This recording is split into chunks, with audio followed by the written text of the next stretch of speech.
Hello mga ka-approve!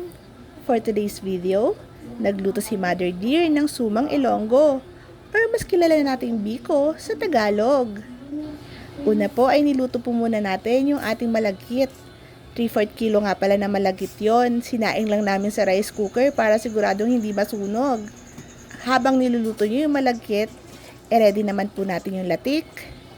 Sa isang kawali, naglagay lang po kami ng 2 cups ng gata. Pinakuluan lang po namin yan sa katamtamang apoy. Habang kumukulo po yan, huwag niyo pong kalimutang haluin. Mapapansin niyo po yan na habang tumatagal, humihiwalay na po yung gata at nagkakaroon na ng mantika ito. Habang nagmamantika na po ito, hinaan na po natin yung apoy. Tuloy-tuloy lang po nating haluin yan hanggang makabuo na tayo ng latik. Pag nag-golden brown na po yung latik natin, i-set aside na po natin yan.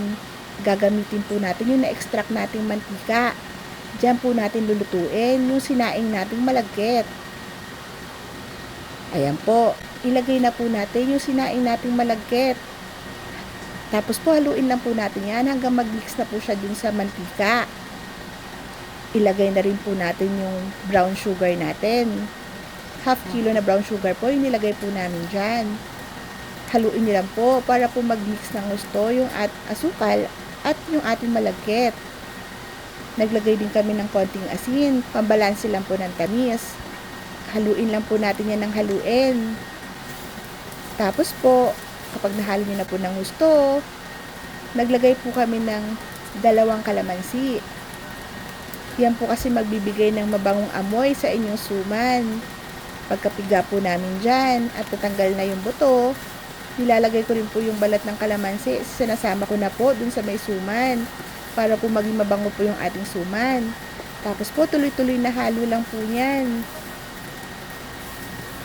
Kapag nakita nyo na po na makintab na po yung ating suman at na-mix na ng gusto, luto na po yung ating suman.